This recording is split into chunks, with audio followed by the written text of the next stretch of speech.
Hello friends, ചെമ്പനീർ പൂവിൻ്റെ പുതിയൊരു വീഡിയോയിലേക്ക് എല്ലാ കൂട്ടുകാർക്കും സ്വാഗതം. അങ്ങനെ നമ്മുടെ സച്ചി രേവതിയും വിന്നറാവുന്നു.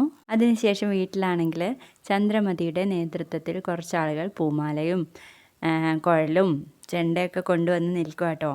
അപ്പോൾ ഇത് കാണുമ്പോൾ രവി ചോദിക്കും, നിങ്ങളൊക്കെ ആരാന്ന്, എന്തിനാ ഇവിടെ വന്ന് നിൽക്കുന്നത്, എനിക്കൊന്നും മനസ്സിലാവുന്നില്ല. ഇതെന്താ അമ്പലോ, രജിസ്റ്റർ ഓഫീസോ, അതുമല്ലെങ്കിൽ ഓഡിറ്റോറിയോ, നിങ്ങൾക്ക് കല്യാണം കഴിക്കാനേ ഇത് സ്ഥലം മാറിയെന്നാ തോന്നുന്നത് എന്ന് പറയൂട്ടോ. അപ്പോൾ അതിലൊരാൾ വിളിച്ചു പറയുന്നുണ്ട് കേട്ടോ, എന്താ വീട്ടിൽ വെച്ച് കല്യാണം നടത്തിക്കൂടെ എന്ന്. ഓ നടത്താലോ, പക്ഷേ ഇതെൻ്റെ വീടാ, ഇവിടെ നിങ്ങളൊക്കെ എന്തിനാ വന്ന് നിൽക്കുന്നതെന്ന് ചോദിക്കുമ്പോൾ അതിലൊരാൾ പറയുന്നുണ്ട് കേട്ടോ, ഞങ്ങൾ ചന്ദ്രമതി കൊച്ചമ്മ വിളിച്ചിട്ട് വന്നാന്ന്. ചന്ദ്രമതി കൊച്ചമ്മയോ എന്ന് ചോദിക്കുമ്പോഴേക്കും ചന്ദ്രമതി എത്തുന്നുണ്ട്. കയ്യിൽ ആരതിയൊക്കെ ആയിട്ടായിരിക്കും കേട്ടോ വരിക. എന്താ ചന്ദ്ര ഇതൊക്കെ എന്ന് ചോദിക്കുമ്പോൾ നമ്മുടെ ശ്രുതിയും ശ്രുതിമോളും മത്സരത്തെ വിജയിച്ച് വരുന്നതല്ലേ രവിയേട്ടാ, അവർക്കൊരു സ്വീകരണം വേണ്ടേ എന്ന് ചോദിക്കുമ്പോൾ ഓ അതിനു വേണ്ടി വിളിച്ചു വരുത്തിയതായിരിക്കില്ലേ ഇവരെ എന്ന് ചോദിക്കുകയാണ്. അപ്പോൾ രവി ചോദിക്കുന്നുണ്ട് കേട്ടോ, അപ്പോൾ മത്സരത്തിൽ വിജയിച്ചത് അവർ തന്നെയാണെന്ന് നീ അങ്ങ് ഉറപ്പിച്ചോ എന്ന്. പിന്നല്ലാതെ അവരെ പോലെ നല്ലൊരു കപ്പിള് വേറെ ഉണ്ടോ? കുറച്ച് നേരത്തെ ഞാൻ സുധിയെ വിളിച്ച സമയത്ത് അവൻ പറഞ്ഞു അതൊരു സർപ്രൈസാണ് വന്നിട്ട് പറയാന്ന്. അതിനർത്ഥം അവർ തന്നെയാണ് വിജയി എന്നല്ലേ എന്ന് ചോദിക്കുമ്പോൾ രവി ഓ അങ്ങനെയാണല്ലേ എന്ന് ചോദിക്കേ. അപ്പോൾ അവിടെ കൂടിയിരിക്കുന്നവരും പറയുന്നുണ്ട് കേട്ടോ, അവർ തന്നെയായിരിക്കും വിജയിച്ചിട്ടുണ്ടാവുക, അല്ലാതെ ചന്ദ്രമതി കൊച്ചമ്മയെ വിളിച്ചു അറിയോ എന്നൊക്കെ ചോദിക്കുകയാണ്. അപ്പോഴേക്കും ചന്ദ്ര അങ്ങ് പൊന്താണ്. ചന്ദ്ര പറയുന്നുണ്ട് കേട്ടോ, എൻ്റെ മകനല്ലാതെ വേറെ ആരാ ജയിക്കാൻ, അവൻ 7 ഡിഗ്രി. പിന്നെ എൻ്റെ മരുമകളാണെങ്കിൽ മലേഷ്യയിൽ ജനിച്ച് വളർന്ന അവളുടെ അത്ര ലോകവിവരമൊക്കെ ആർക്കാ ഉള്ളതെന്നൊക്കെ ചോദിക്കുകയാണ്. എന്നിട്ട് രവിയോട് പറയുന്നുണ്ട്, രവിയേട്ടാ നിങ്ങൾ ആരതി കത്തിക്കണം കേട്ടോ, അവർ വരുമ്പോൾ നിങ്ങൾ ചെണ്ടമേളം തുടങ്ങണം എന്നൊക്കെ പറഞ്ഞു കൊടുക്കുന്നുണ്ട്. അപ്പോഴേക്കും ശ്രുതിയും കൂടെ എത്തുകയാണ് കേട്ടോ.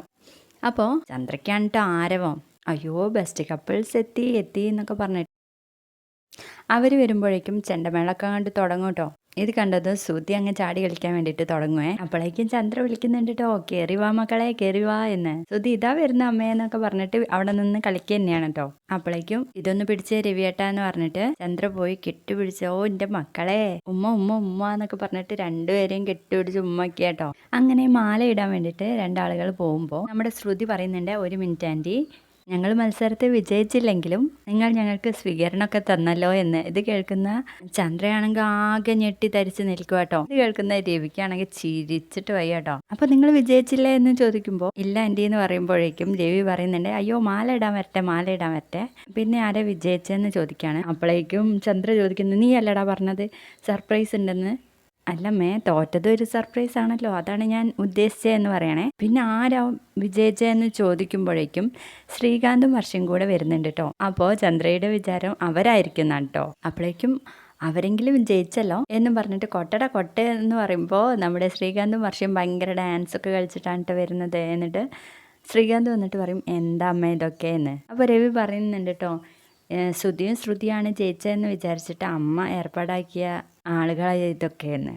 അപ്പോൾ ചന്ദ്ര പറയും, എന്തായാലും ഇവർ തോറ്റു, നിങ്ങളായിരിക്കും ജയിക്കാന്ന് എനിക്ക് ഉറപ്പായിരുന്നു എന്ന്. അപ്പോൾ വർഷ പറയും, ആൻറ്റി ഞങ്ങൾ തന്നെയാണ് ബെസ്റ്റ് കപ്പിൾസ്, പക്ഷേ വിജയിച്ചത് ഞങ്ങളല്ല എന്ന് പറയുമ്പോഴേക്കും പിന്നെ ആരാ എന്ന് ചോദിക്കുകയാണ്. അപ്പോൾ വേറെ ആരോ ആണ് ജയിച്ചതല്ലേ, എങ്ങനെയാ, എല്ലാവർക്കും കെട്ടി എഴുന്നള്ളിക്കാൻ മാത്രമല്ലേ അറിയത്തുള്ളൂ, ചോദിച്ച ചോദ്യത്തിനൊന്നും ഉത്തരം പറഞ്ഞു കാണില്ല എന്ന് പറയാ ചന്ദ്ര. അപ്പോൾ നമ്മുടെ രവി ചോദിക്കട്ടോ, അല്ല മക്കളെ സച്ചി രേവതിയൊക്കെ എവിടെയെന്ന്.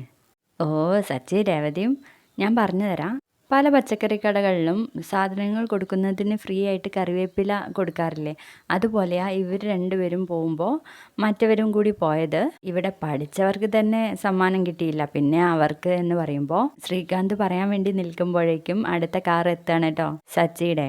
അങ്ങനെ എല്ലാവരും നോക്കി നിൽക്കുക, സച്ചി കാറിൽ നിന്ന് ഇറങ്ങുകയാണ് കേട്ടോ. എന്നിട്ട് വീണ്ടും എടുക്കാൻ കേട്ടോ ട്രോഫി. എന്നിട്ട് പറയും, അച്ഛാ കിട്ടി എന്ന്. ഇത് കാണുന്ന ചന്ദ്രയ്ക്ക് ഉണ്ടാവുന്ന ആ ഒരു ഞെട്ടൽ അടിപൊളിയാണ് കേട്ടോ. ഇത് കണ്ട് സന്തോഷം കൊണ്ട് അവിടെ നിൽക്കാൻ പറ്റുന്നില്ല കേട്ടോ നമ്മുടെ രവിക്ക്. ചന്ദ്രയെ ഇതൊന്ന് പിടിച്ചേ എന്ന് പറഞ്ഞിട്ട് ആ പ്ലേറ്റില്ലേ അതങ്ങ് കൊടുത്തിട്ട് രവി ഇവരുടെ അടുത്തേക്ക് ഓടി വരികയാണ്. എന്നിട്ട് പറയും, മോനെ സച്ചി എന്ന് വിളിക്കുമ്പോൾ ഞങ്ങൾ നേടി അച്ഛാ നേടി എന്ന് പറയുമ്പോൾ ആ ട്രോഫി പിടിച്ച് ഉമ്മയൊക്കെ വെക്കുന്നുണ്ട് കേട്ടോ. അപ്പോൾ രേവതിയും ആ 1,00,000 രൂപയുടെ ആ ഒരു കാർഡ് കാണിച്ചു കൊടുക്കുകയാണ് കേട്ടോ. അച്ഛാ ദേ എന്ന് പറഞ്ഞിട്ട്, നിങ്ങളേതായാലും ജയിച്ചല്ലോ. ഞാൻ എല്ലാവരോടും പറയാറുണ്ട് മക്കളെ, നല്ല ഭാര്യ ഭർത്താക്കന്മാർക്ക് ഏറ്റവും നല്ല ഉദാഹരണമാണ് സച്ചിയും രേവതിയും എന്നുള്ളത്. നിങ്ങളേതായാലും വലിയൊരു വേദിയിൽ തെളിയിച്ചു അത്. നിങ്ങളെക്കുറിച്ച് അഭിമാനം തോന്നുന്ന അച്ഛന് എന്ന് പറഞ്ഞിട്ട് ഇവരെയും കൂട്ടിയിട്ട് മറ്റുള്ളവർ നിൽക്കുന്ന ആ ഒരു ഭാഗത്തേക്ക് കൊണ്ടുപോവാണ് കേട്ടോ. എന്നിട്ട് രവി വേഗം പോയിട്ട് ചന്ദ്രയോട് പറയും, ചന്ദ്രക്കൊച്ചമ്മ എന്താ പറഞ്ഞേ? പച്ചക്കറി കടയിൽ നിന്ന് ഫ്രീ ആയിട്ട് കിട്ടുന്ന കറിവേപ്പിലയെ പറ്റിയല്ലേ? ആ കറിവേപ്പിലയ്ക്ക് കറിയിൽ അതിൻ്റെതായിട്ടുള്ള ഒരു പ്രാധാന്യമുണ്ട്. ഇപ്പം അത് മനസ്സിലായി കാണുമല്ലോ എന്ന് പറയുമ്പോൾ ചന്ദ്രയുടെ മുഖം എങ്ങനെ ഉണ്ടാവും എന്ന് നിങ്ങൾക്ക് ആലോചിക്കാലോ. അത് പറഞ്ഞ് അപമാനിച്ചപ്പോൾ നമ്മുടെ ചന്ദ്ര പറയും, നിങ്ങളൊക്കെ പോയിക്കോ, ക്യാഷൊക്കെ കിട്ടിയതല്ലേ എന്ന്. അപ്പോഴേക്കും നമ്മുടെ രവി പറയും, നിക്ക് നിങ്ങൾ എന്തിനാ വന്നത്, അതങ്ങ് ചെയ്തോളൂ എന്ന് പറയുമ്പോൾ രമ്യയും രമേശും കൂടെ ആ മാല ഇടാൻ വേണ്ടിയിട്ട് പോകുന്നുണ്ട്. നിക്ക് കൊട്ടട മക്കളെ എന്ന് പറയുമ്പോൾ അങ്ങനെ കൊട്ടും കൊഴവിളിയൊക്കെ വരുന്നുണ്ട്. അങ്ങനെ ഇവർക്ക് മാല ഇടുമ്പോൾ നമ്മുടെ ശ്രീകാന്തും വർഷയും രവിയും കുറച്ച് ആളുകളൊക്കെ ഇവരെ വട്ടത്തിൽ ചുറ്റാണ് കേട്ടോ. എന്നിട്ട് രവി ചന്ദ്രയുടെ അടുത്തെത്തുമ്പോൾ അങ്ങനെ നിൽക്കും കേട്ടോ. എന്നിട്ട് ആ പ്ലേറ്റിലെ തീപ്പെട്ടി അങ്ങ് കത്തിച്ച് പറയും, ആരത്തി ഒഴി. അപ്പോൾ ചന്ദ്ര ചോദിക്കും, ഞാനോ? ഒഴിയടി എന്ന് പറയുമ്പോൾ ഒഴിയാതെ നിവൃത്തിയില്ലല്ലോ. അങ്ങനെ നമ്മുടെ സച്ചി ഇങ്ങനെ തുറച്ചു നോക്കുകയാണ് കേട്ടോ ചന്ദ്ര. എന്നിട്ട് ചോദിക്കും, ഇതെങ്ങനെ സംഭവിച്ചു? ഒന്നുകിൽ ശ്രുതി ജയിക്കണം, അല്ലെങ്കിൽ ശ്രീകാന്ത് വർഷയും ജയിക്കണം. ഇവരെങ്ങനെയാണ് ജയിച്ചതെന്ന് പറയുമ്പോൾ, നീ വിചാരിക്കണ പോലെ സംഭവിക്കാനേ നീ ജഡ്ജസായി പോവേണ്ടിയിരുന്നു എന്ന് പറയട്ടെ രവി. എന്നിട്ട് പറയും, കോട്ടടാ എന്ന് പറയുമ്പോൾ, ഇതെന്താ തെരുവോ? അതൊന്നും വേണ്ട എന്ന് പറയുമ്പോൾ, എന്റെ ചന്ദ്രയെ നീ ക്യാഷ് കൊടുത്ത് കൊണ്ടുവന്നവരല്ലേ, അത് നമുക്ക് മുതലാക്കണ്ടേ? സച്ചിനും രേവതിയും വിജയിച്ച് വരുമ്പോൾ അതെങ്കിലും നമുക്ക് ചെയ്യും, കോട്ടട അങ്ങോട്ട് എന്ന് പറഞ്ഞിട്ട് അവരെ കൊണ്ട് കൊട്ടിപ്പിക്കുകയാണ്. അങ്ങനെ രവി നമ്മുടെ രേവതിയുടെ കയ്യിൽ നിന്ന് ആ കാർഡും സച്ചിയുടെ കയ്യിൽ നിന്ന് ആ ട്രോഫിയൊക്കെ വാങ്ങിയിട്ട് അവരോടും കൂടി ഡാൻസിൽ പങ്കെടുക്കാൻ വേണ്ടിയിട്ട് പറയണം കേട്ടോ. അങ്ങനെ ഇവർ ഡാൻസ് കളിക്കുന്നതിൻ്റെ കൂട്ടത്തിൽ നമ്മുടെ സുധിയുടെ കയ്യിലായി പോട്ടോ ഈ രണ്ട് സാധനവും. അങ്ങനെ റൗണ്ട് ചുറ്റി വരുന്ന സമയത്ത് നമ്മുടെ സച്ചി അത് കാണുകയും, ഇങ്ങോട്ട് കൊണ്ടടാ മരമാക്രി എന്ന് പറഞ്ഞിട്ട് അത് തിരികെ വാങ്ങണേ. എന്നിട്ട് പറയും, ഇതൊക്കെ സ്പോൺസർ ചെയ്തത് എൻ്റെ അമ്മയാ, താങ്ക്സ് അമ്മയെന്ന്. അപ്പോഴും ചന്ദ്രയുടെ മുഖം ഒന്ന് കാണേണ്ടത് തന്നെയാണ്.